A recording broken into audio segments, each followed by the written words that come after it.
I will always pray for you. Welcome back. Now let's talk about the safety of Nigerian journalists. With 5 unresolved murders, Nigeria holds a place on the Global Impunity Index of the Committee for the Protection of Journalists for the 3rd year in a row. Analysts recall that assaults on journalists became rampant during military political administration in Nigeria, especially between the early 1980s and mid-1990s.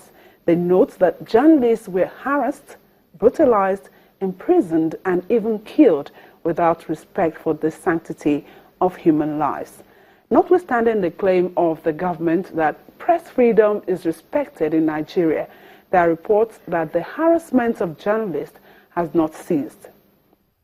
On September 29, 2016, the Committee to Protect Journalists called on the federal government to release at least 11 journalists, bloggers, and media support staff who were detained by security agencies across the country. Some journalists were also kidnapped.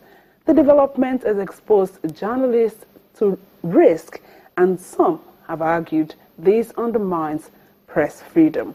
This week, the Nigerian Union of Journalists also marked the 30th anniversary of the death of Dele Giwa, the pioneer editor-in-chief of Newswatch. And so we'll be talking more about the safety of journalists this morning. We have in the studio a member of the editorial board of the Nation newspaper, Mr. Sanya Oni. Thank you so much for being here. Thank you. We also have Assistant Director News, Voice of Nigeria, Mr. Kozim Akiriti. It's a pleasure being here.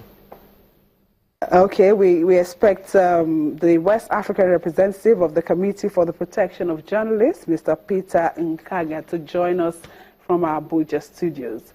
Now, let me start with you, Mr. Odi. 30 years after Dele Giwa's murder, are Nigerian journalists safe? I wish I can answer yes or no. But the truth really is that very little has changed. The environment in which journalists will have to operate remains basically the same. Yes, we have transited from military to civilian regime, if you call it democratic regime, but the strictures are still there. The problems that militate against the practice, I'll say effective practice of the positions, still remain.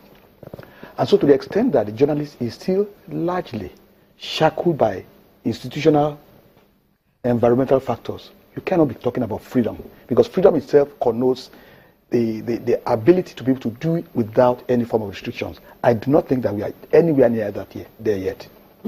And for you, Kozim? Well, of course, the indicators are there to show that we are still transiting in the sense that the society doesn't know the worth of a journalist, that what he's doing is actually about the society, it's about the public interest.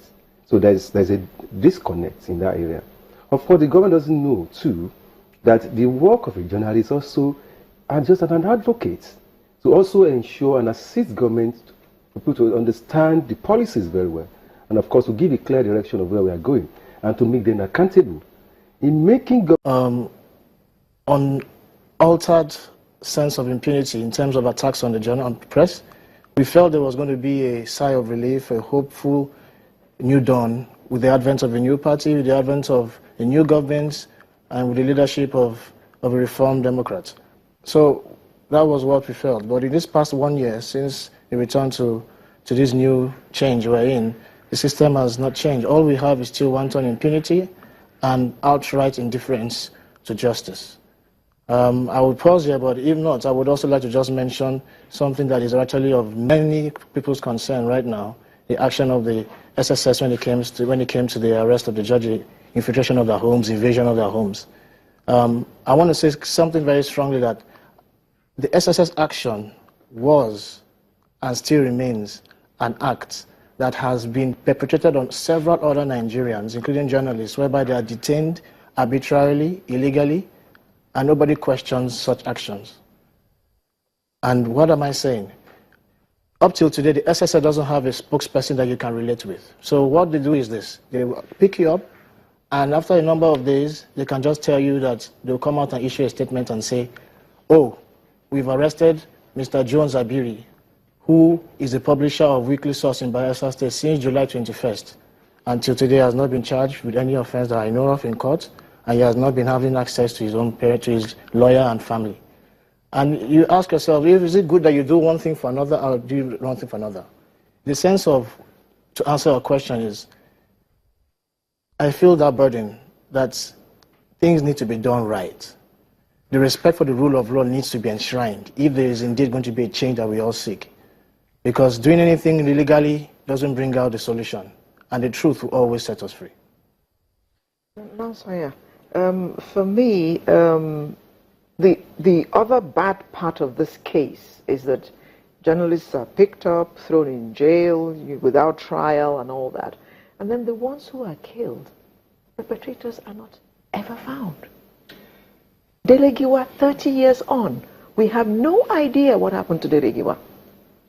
I think it remains one of the lowest points in the practice of journalism in this country.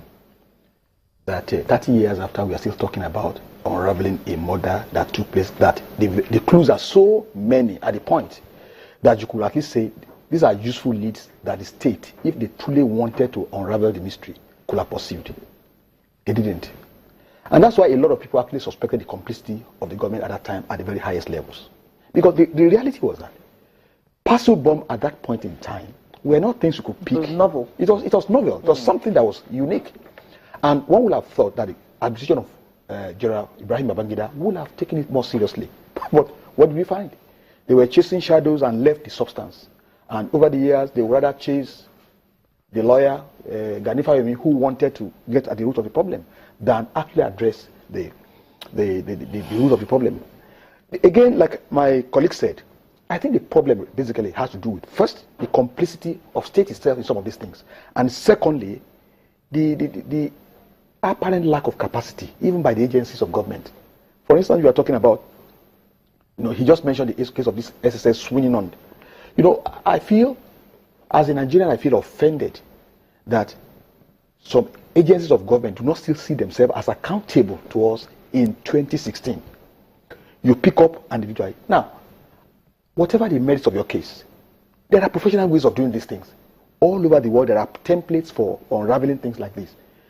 They have now created a situation whereby you think that somebody can just wake up one day and do whatever he liked, and that he could not be held accountable for it. And I think is the root of the crisis of our nationhood, that state institutions do not consider themselves answerable to the people. Now, if you must pick up a judge at 2 a.m., you have to be able to justify why that judge could not be picked up at 2 p.m. 2 p.m. You have to tell them, you have to convince Nigerians. Maybe this judge actually operates some kind of nocturnal activities that you want to catch him while he's on the act. Because it looks a bit arbitrary to me. And it's hard to convince me that what you did 12 midnight could not be done in broad daylight. So the whole drama. And you see, if this drama is one part. You will expect that at least after all this drama, you will now see a diligent process to actually prosecute this problem. No, after the drama, everything goes under. And then 5 years down the line, we'll be talking about, oh yes, some time ago, some judges were arrested midnight. It becomes a terrible precedent. And that's the way we've run this country. That's what happens in the economy. It's what happens in governance. It's what happens virtually in every sector of our economy. It's as if everybody thinks everybody's on a world of his own.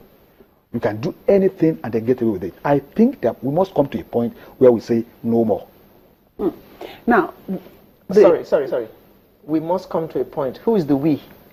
The Nigerian people? Yeah, you see, the state? The media, for instance, we must continue to insist that the right things be done. Now, I don't have any problem. You see, all of us, somehow it's given that, yes, some judges are corrupt. I don't have any problem with that. Go after the judges. But then there are civilized standards all over the world. Look, it's nothing new. Picking up journalists are nothing new. In Ghana here, they did it without the drama. A lot of people have been citing examples from all over the world. Yes, we have such examples. There is no drama. In fact, where there are drama, the drama is oftentimes secondary to the real issues of prosecution. Get them prosecuted. But what do we find? Drama, and then nothing happens after. And Nigerians, and of course, The drama satisfies the baying for blood. You know, oh yes, let's bring them, let's hang them, let's crucify them. But that's not justice. That's mob. Okay, Section 22 of the 1999 Constitution, as amended, guarantees the freedom of the press. Yeah. Are we truly free in Nigeria? Well, free in terms of the plurality of the media. We have both government-run, state-owned media, also have private-owned media. That's to some extent, part of the freedom. The part of freedom is also that, we are also at liberty to publish and be damned, even though you should also know the consequences. Now, part of the freedom again is you could just even use the social media effectively to also even broadcast yourself, also publish. And there's also the freedom again for the institutions, the media institutions themselves, also hold their own members accountable. For examples of NUJ, NUJ has an ethics committee that should discipline its members. That's part of the freedom that the Constitution has guaranteed. And of course, another part of the freedom is that even we as United States also have the liberty to go to court when our rights are being infringed upon. Two quick examples. Nwala Kaskis was a photographer with the leadership, was assaulted by staffers of one of the private mortuary institutions in Lasut. But of